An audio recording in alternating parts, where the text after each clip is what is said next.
And your hosts today are AK. And Ivanna Rosendal. And in this episode, your guests are AK. And Ivanna Rosendal. Yes, so in this episode, it will just be the two of us, because this is the actual last episode of the entire podcast Woo. for now. Until further notice. Yes, in this current version of the podcast. So um, today is about wrapping up everything, talking a bit about the last part of the chapter 6, and then also a little bit about where we are right now in the book process and next steps.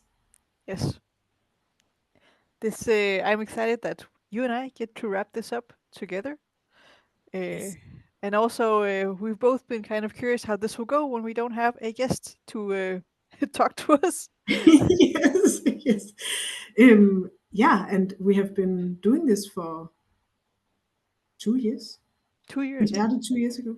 Yeah. Yeah, so it's been a long time. Yeah, while we have been recording this podcast, um, a baby was born. True. I've moved countries twice. Yes. Yeah, Uh, a lot of change has happened in our personal lives. absolutely. But it's been a very fun and great side hustle to do. That was like the stable thing Yeah, going on. absolutely. Yeah. Yes. Rather addicting too. Exactly, exactly. And I will really miss talking to all of our amazing guests and thought leaders and experts. And I hope we can find a way to keep doing that. I agree. I've definitely learned a lot from the guests we've had, and often we think we have an idea about something, and then a guest comes in and like flips it on its head, and we're like, "Whoa, where did that come from?" Exactly, exactly. And it's been so fun getting inspiration from the guests to how the story would evolve. So it's been really a really special and fun process. Yeah. But Well, let's get into it. yeah. Let's. So, AK, for this last, uh, last part, could you summarize for us what happens in the story part for our viewers and Yes. listeners? Now, yes, yes. We have to take our own medicine, and of course, this is the first question we will do. And now there's a lot of pressure because our guests have been so great at summing up. But what I made some notes here. So this final part is, of course, about wrapping up everything Mhm. and making sure that all of our characters get their ending in one way or the other. And I will say that's like the overall topic of this last part. But I did have some highlights that I wanted to just highlight or share.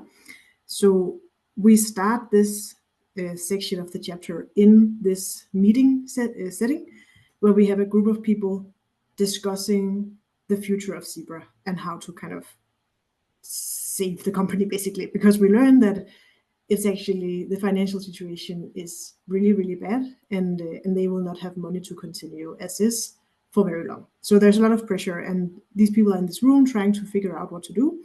And we have a bit of a breakdown with Natalie, the CEO, who gets really upset. And then suddenly Marie remembers it's late in the day and she forgot to pick up her child. And I think that this situation is kind of the climax of the whole storyline with Marie and her personal life versus her professional life.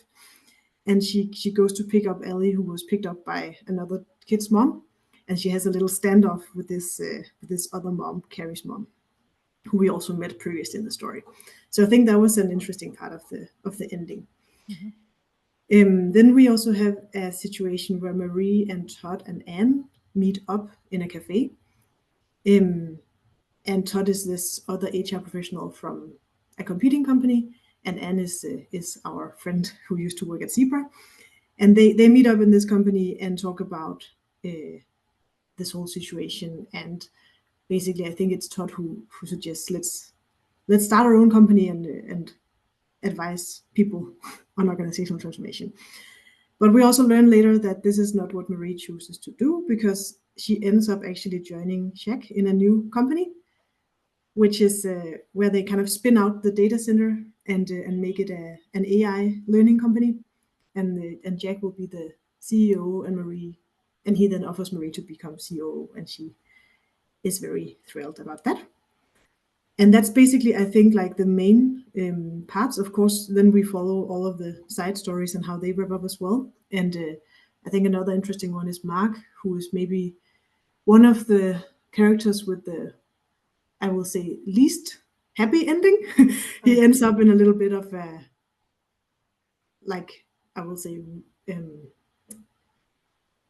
place where he's just taking a break and a little bit lost in his way, and he doesn't really know where he's going. And yeah, I think that's it. And then we end on a very positive note with this new company, and they're going to Germany and basically going to take over the world. So it's very beautiful. Do you have anything you want to add to my summary? I think that was a very good summary.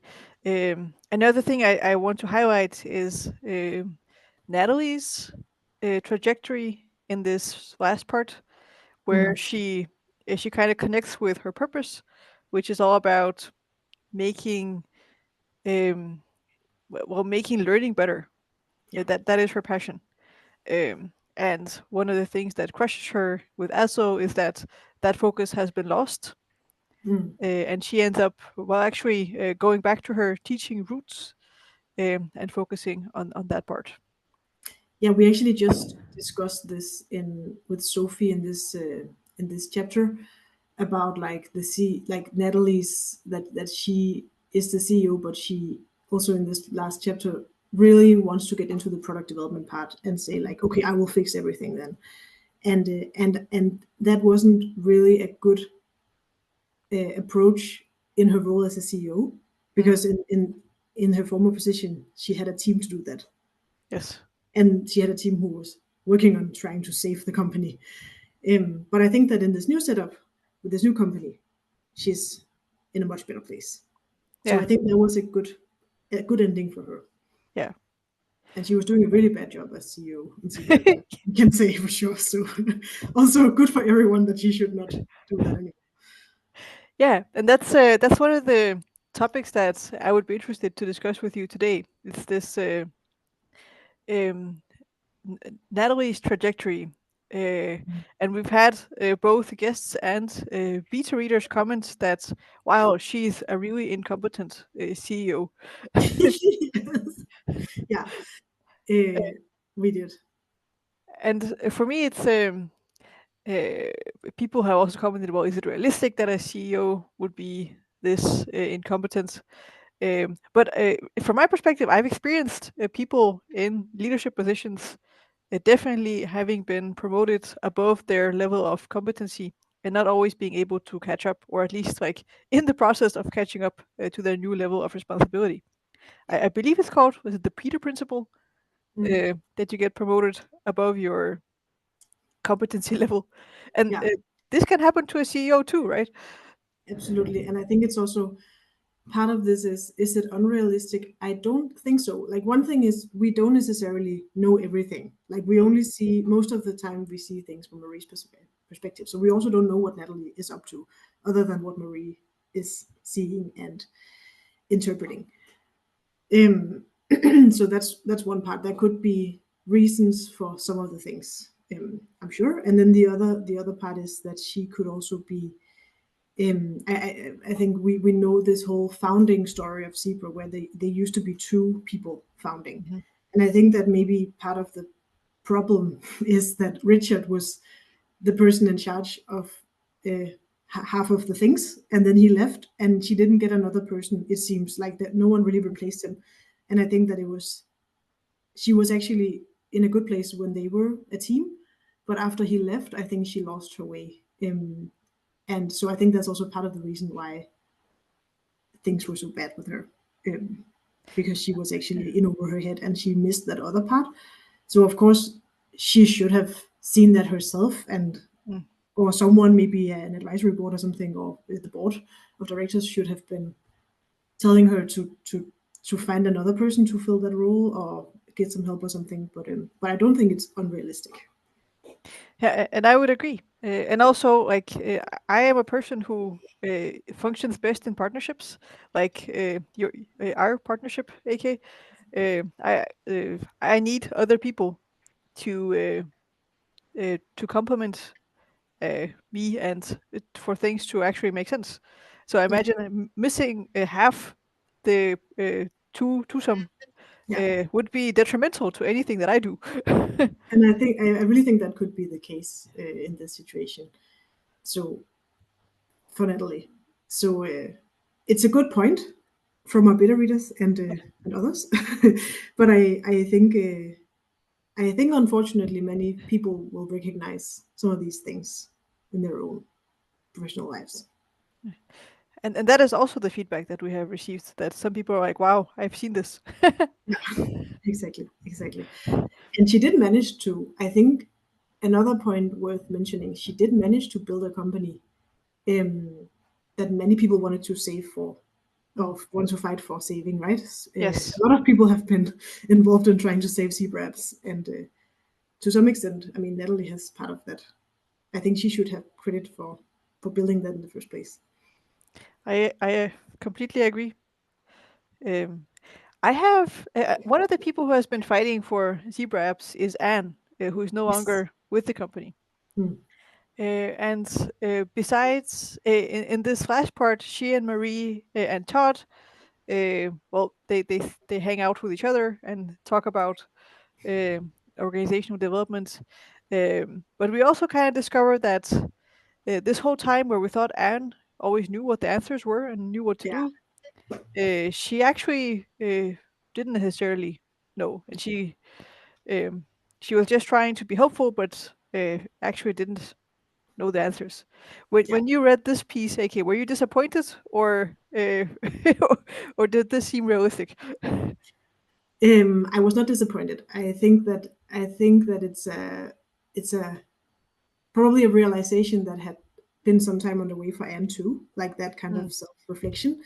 Because I think that previously in the story she came off much more as if she had everything figured out. I think she sometimes even came off a little bit arrogant and as if she mhm, just knew everything. So I think it's actually it was actually good to kind of see some more self reflecting from her part.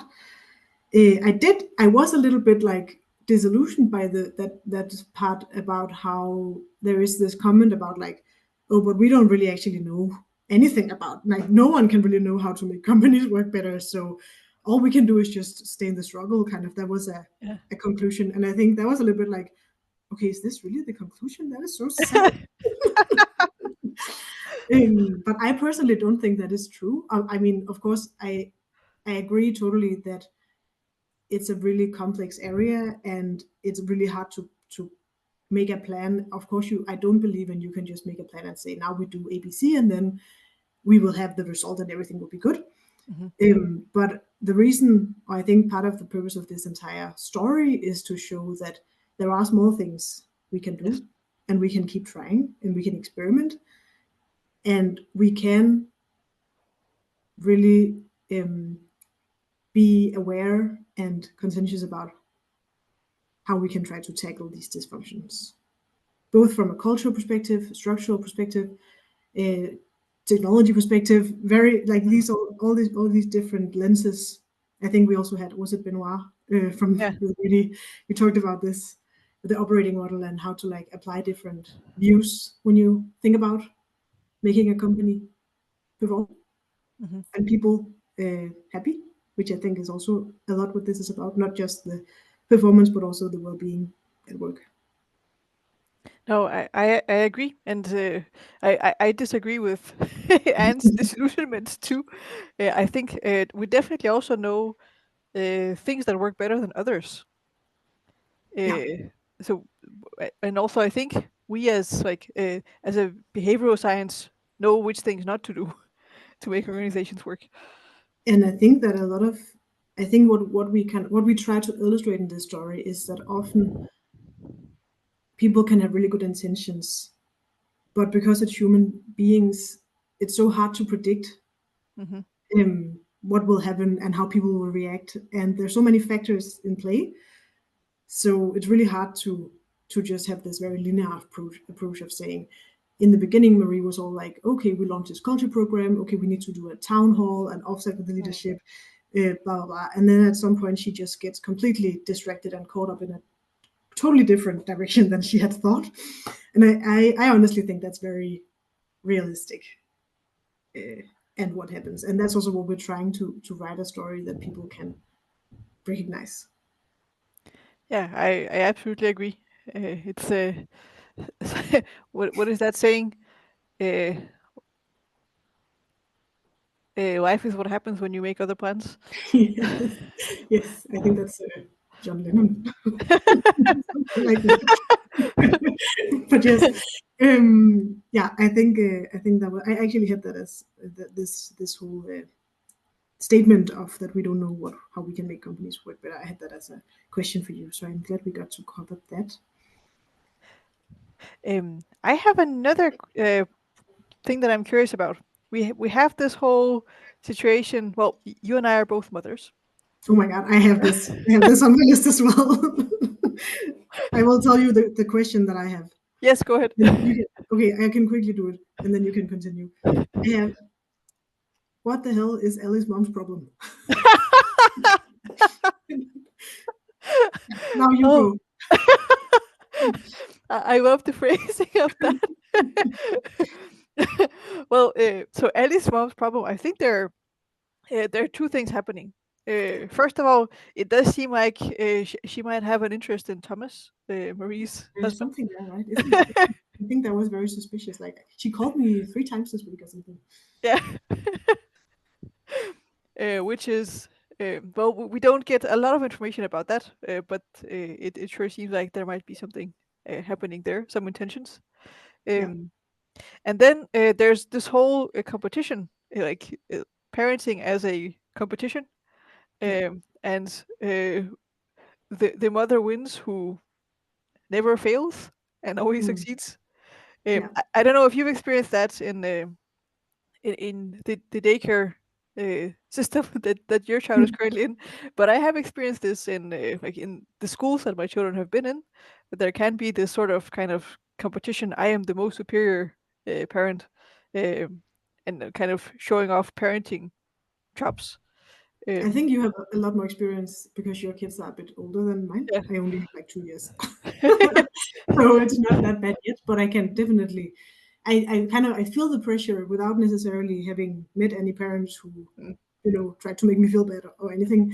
There is definitely pressure, I will say, as a working person who also would like to pick up her child at a reasonable time in the day and not forget her. Yeah. Well, I have received comments. My kids are both in school, and they have an after school program that they both attend, which is open until 5. Hmm. And the times where I have picked them up around 4:30, Hmm. they are the last ones there. Hmm. And also, like the teachers who remain, come, oh, you're picking up late today. I'm like, you're Yeah, open for another half hour. yeah, What yeah, is the problem? yeah. And this is an after school program. Yes, Yeah, for children to be there after school. exactly. Yeah. So it's kind of illustrating that whole dynamic, and I just I wish that we were more in it together as parents. Yeah, yeah. Yes, and I know I was a little hard on Ellie's mom because I guess you could also argue that she is trying to look out for Ellie, or like there Mm, is some degree of course, the child's interest, and I don't yeah, want to disregard that at all. Of course, I think it's not okay that she forgot to pick her up, and that, and also I think there is kind of this whole situation where another mom just takes the child home instead of having the kindergarten call. I think that was yeah, a really weird scenario. Um, and I would hope if it ever happened to me that the kindergarten would call me and say, "Hey, yeah, it's 5," and not like rely on some other parent to take my child. But anyways, I think it's a very interesting kind of storyline. This is which is going on throughout the entire story. And I think there's also the part with Thomas when he comes home and he's really upset because Marie forgot to pick her up, but he had also been away Mm-hmm. for the full day. And yeah, there's just this. It's I feel like Carrie's mom is after Marie and not Thomas. Yeah. So I think that's also a theme. Yes. Yeah, Yeah. I would agree. There's a um, and unfortunately, even though we live in Scandinavia, which is one of the most equal societies in the world, yeah, we there's still this. There are different expectations for mothers and fathers, um, absolutely. and a lot of applause for fathers doing basic things, Yeah, and none of that for mothers necessarily.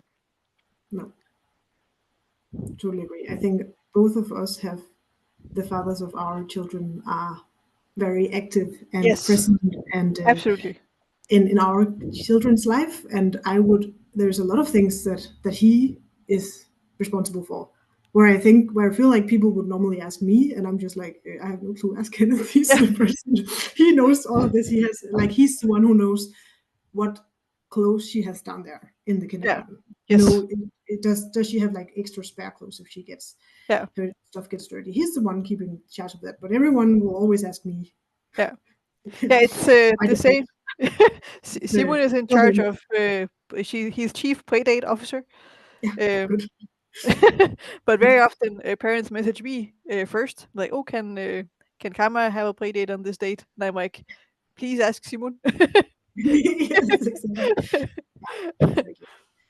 Yes. Yeah, but I think that's I personally like that part of the book throughout the whole story because I think it also added a layer to Marie's character, um, and like understanding her more as a whole human being and not just as the head of development HR. Yes. And I don't think in the story there's no indications that Ellie is in a bad place. No. She seems to be a happy, thriving kid. Yeah, but of course we don't know. Like we don't hear what we don't hear. So yeah, but I think that at least from what we know, Yeah. always. There is another evolution that I am curious to discuss with you, Yes. and that is between Jacques and Marie. Oh yeah. Yeah. They start where she had to win him over, and they end up as partners in crime. Yeah, that's quite the evolution. In the beginning, he didn't want to talk to her at all. Throughout the story, Mhm. he takes her food. Yeah. Very inappropriate behavior. Yeah. But I think also there's an evolution to Jacques himself, Hmm. as he takes more and more responsibility and starts understanding what is up with Zebra. I think he also seems to try and focus on, well, what could actually work instead of accusing others of not doing their jobs.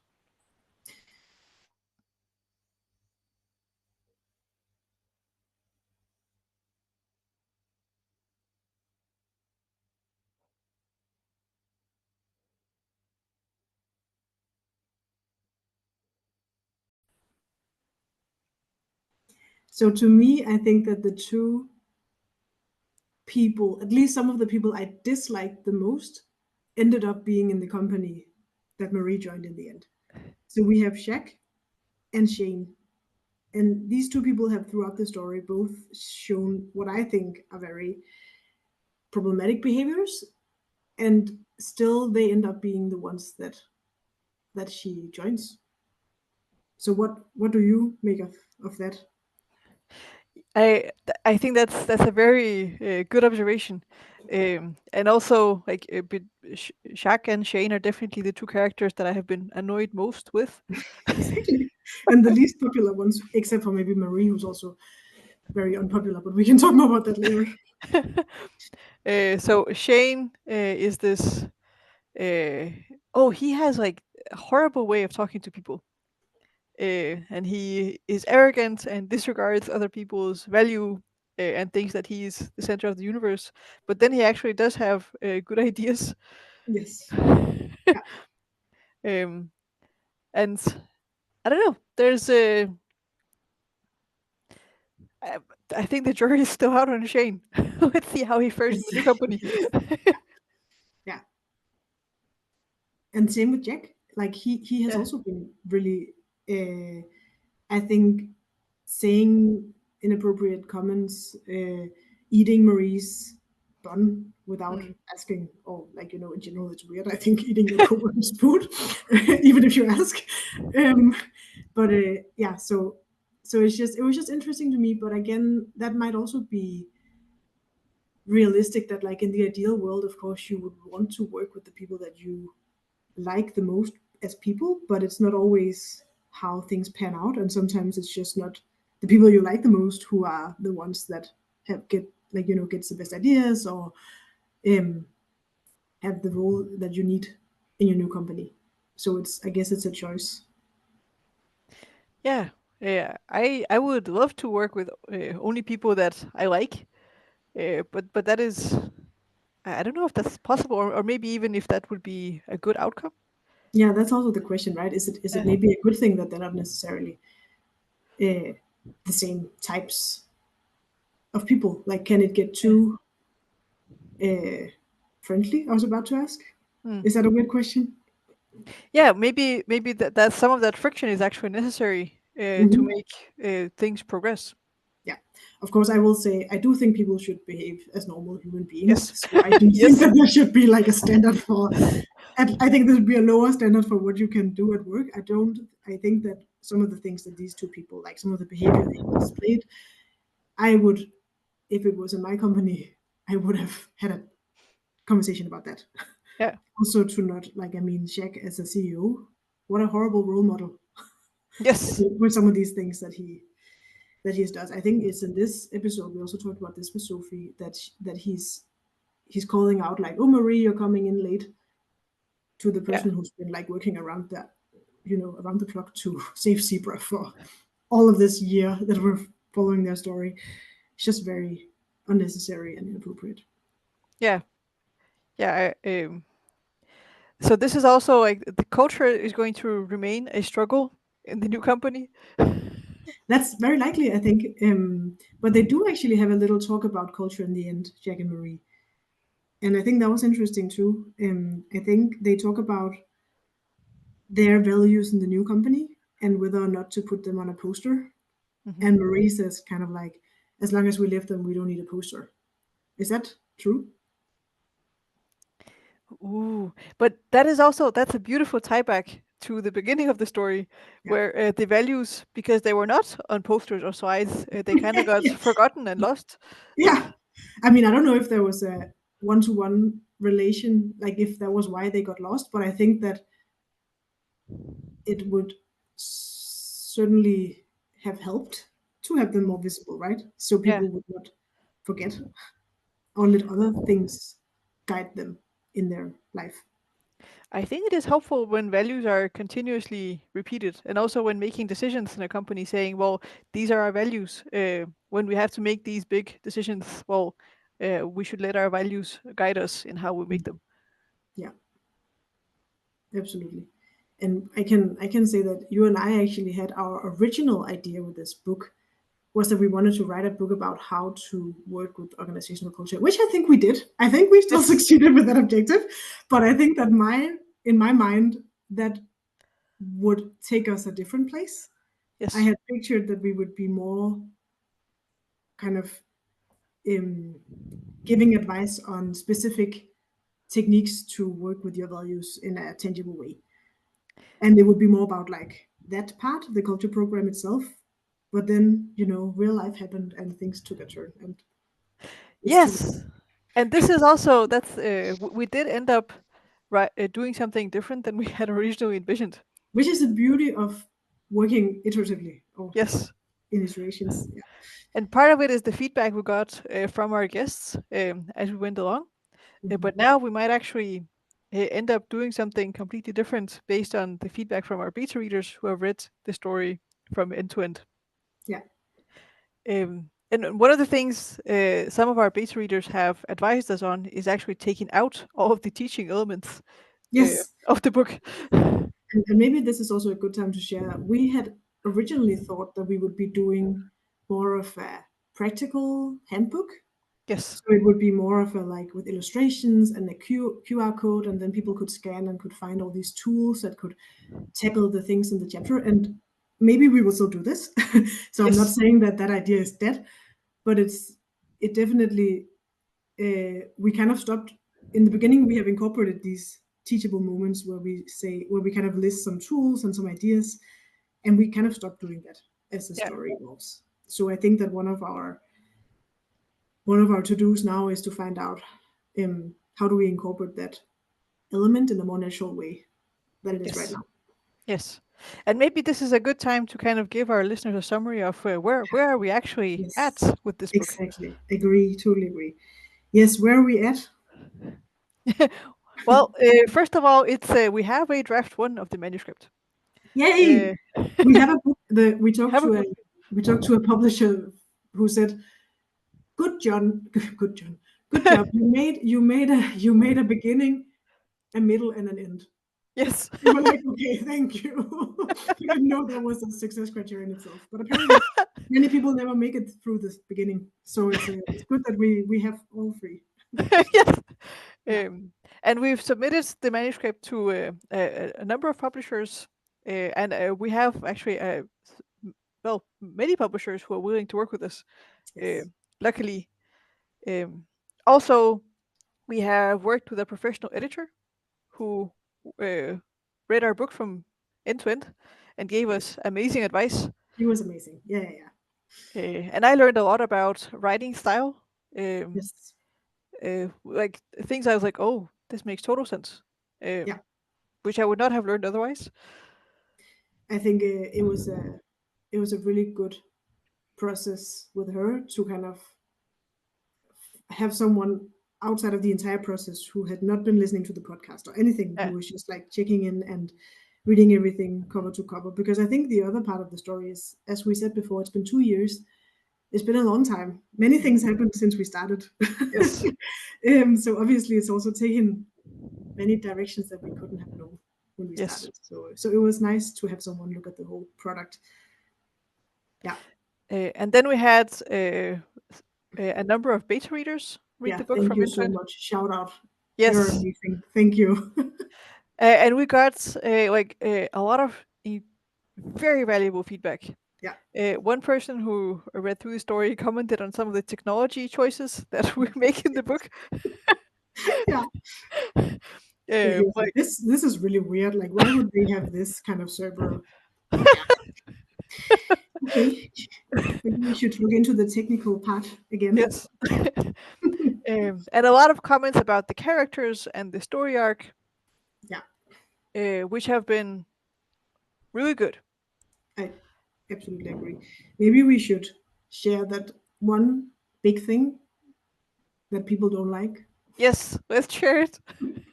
the ending. People hate the Um, ending.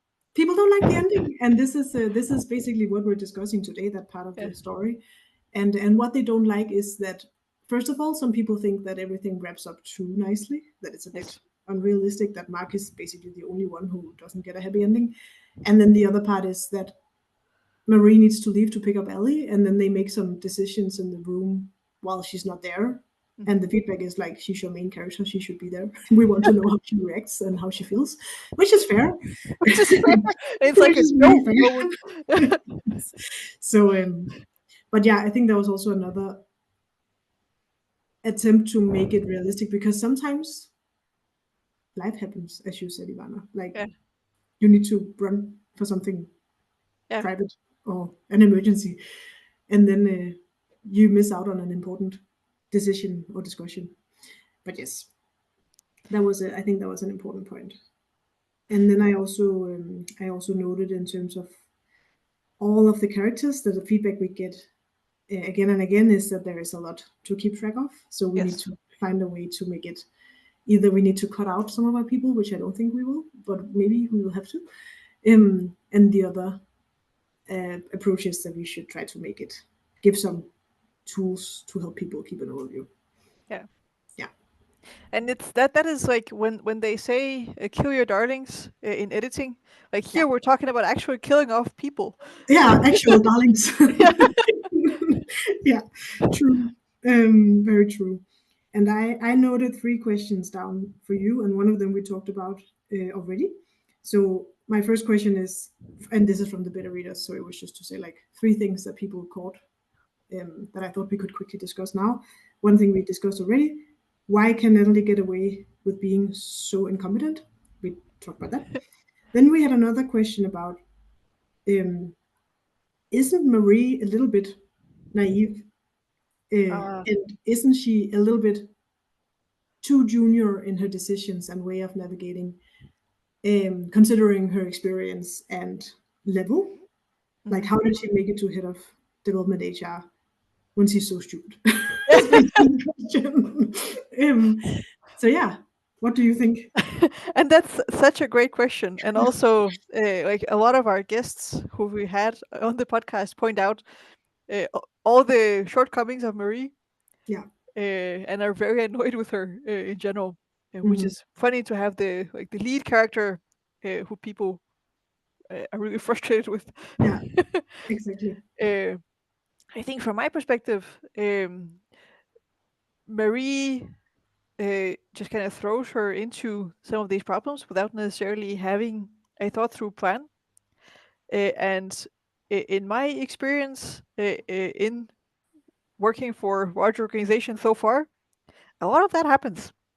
Hmm. People just do things without necessarily applying the right methodologies or frameworks or thinking things through properly. And often I think it's a question of urgency. Like, Exactly. Yeah.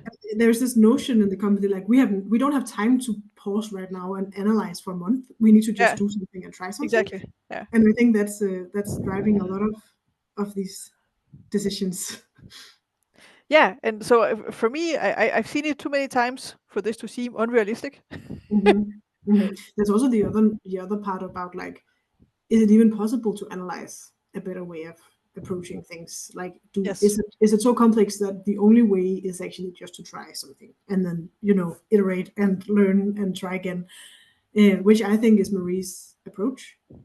Um, I can see the feedback in terms of sometimes I think she listens a lot to her Yes. colleagues and other stakeholders um, in a very uncritical way. She's just like, oh, this person said that, so I will do it. Like when Eric, for instance, suggests that, oh, why don't I just take over your job and then you can go in and be a coach Yes. in this random department? I think it's a little bit weird that she's just being completely like, oh, yes, I should do that, of course, and not think it more through, basically. I know she doesn't accept it the first time, but still, Yeah. that And seems like a that question. seems implausible. And also, this is one of the feedbacks that we're going to do something about Yeah. as we edit the first version to the second version. Mhm. Is try and uh, augment some of Marie's reactions to the feedback that she gets. Yeah, totally. My last question is, why is Zebra worth saving? And that's an excellent question. I love that. Actually, several of our beta readers posed this question: why do Yeah, people fight so hard to keep this company? yeah. Um, and from my perspective, this company has a mission worth pursuing. They want to make learning more accessible. They want to promote learning that actually works for children and teachers. They were founded on this strong mission that they might have lost sight of a little bit. Mhm. Yeah, Um, so for me, that is the difference that they can make for learning is the reason why it's worth saving. yeah. Agree. And I think we have a group of very passionate people, even people who left the company, who keeps, Yeah, for some reason, coming back to try to save the yeah, day, which is also, I think, a general thing that's interesting in this story, that there's so many people who not even work at Zebra who are concerned about Zebra. yeah. Um, But of course, I mean, there's also a lot of people who just like the beginning of the story. We have a retention issue. We have a problem with people leaving. So I think there's also many people who does not want to fight, who just leave. And I think maybe the another really big question is why do they find out so late that they have such financial trouble? Yeah, and that's another good question. I think part of the explanation is that we lost the CFO pretty Yeah, early on. true. Yeah.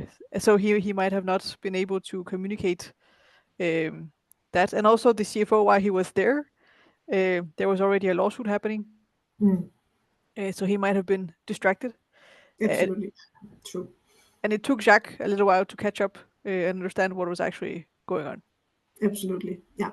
And I, by the way, think that the CFO was another interesting story arc in terms of we don't really get to know a lot about Frank while he's like as a person Yeah, in the company directly from him, but we hear a lot about him from other people.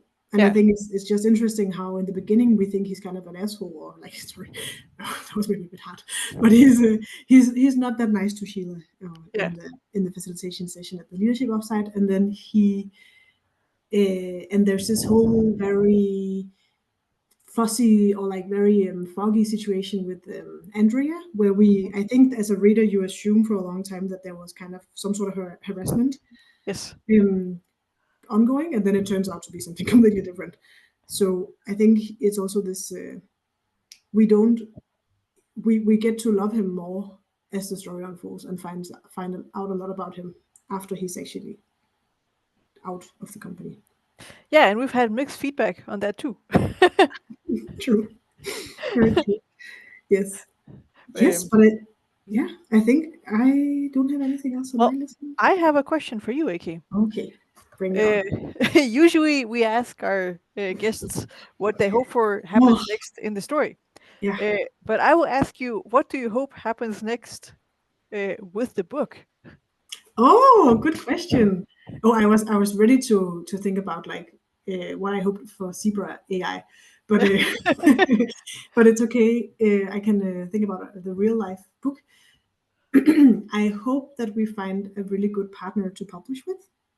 Um, I hope that we get to learn a lot about that process. um, and get insights into the. I mean, now we have already learned a lot about writing a book.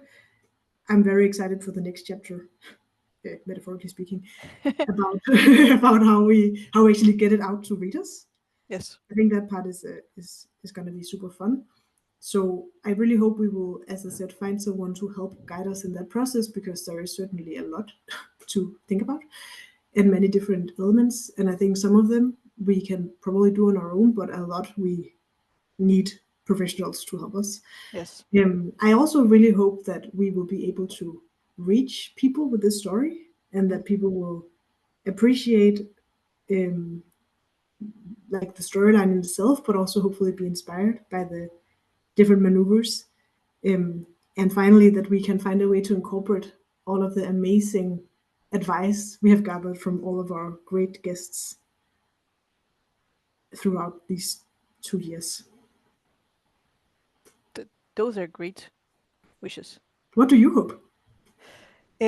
Well, I think we've learned a lot about writing a manuscript now. Yes. Things I had no clue about 2 years ago. I do hope we learn more about the publishing process now, which is kind of the next stage, and marketing and distribution. Yes. Uh, and then my very not so secret hopes are that Maneuvering Monday becomes a TV series. Oh yeah, true. This is true. Yes. Yes. We already know who will play some of the characters. Yes. And then I would be very excited to write the next book with you, Yay. Me too. applying all the learnings that we have from this book and like avoiding so many beginner mistakes next time.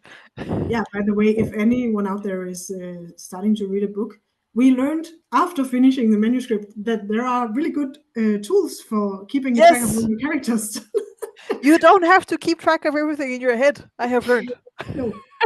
in 2024, there's actually software that can help you with that. But for some reason, we didn't think of this before No. it was done. So So Ivanna you had like a very analog paper trail of all the yes, details and like all the story arcs and everything going on. like imagine one of those murder case solving Yes, boards with on the red walls. threads. Yeah. Yeah, I that's have how learned there's software for this. exactly. So yes, we could have tracked this in the software. So next book will be at least one learning is we will write that in the software. Yes. Yeah, And it formats and stuff for you. That's that's amazing. Yeah, technology, right? Yes. And then I'm just excited to be doing this with you. me too. And well, I one of the things I have enjoyed the most the last 2 years is our partnership. Yes, you're my Richard. You're my Natalie. Oh no, I don't want to do. Okay, let's cut that. But no, but likewise, it's Yeah. I could literally not have done it without you since. Yeah, Likewise. Yeah. but yeah, thank you so much, and thank you to all of our listeners and Yes. to all of our beta readers and all of our guest experts who have helped And us. voice talents. And voice talents. Oh my God, yes, this is something else. This is something else. For the No. last chapter, we did an AI cloning of my voice Yeah. to read it, How did which that turn out? I will say a mixed experience. But you can get to judge for yourself because you will have heard it when you listen to this, probably. Yeah. Yeah, we might do a little extra deep dive into working with AI for Yes. Yeah, but I will say props to the actual real human speakers. It's yes, they did an amazing job. Thank you for that help. yes. Thank you. Okay. Well, this is the last minute of the last episode so Yes. far. Yes. We wish you all a great company collaboration. Absolutely. Go forth and maneuver. Yes.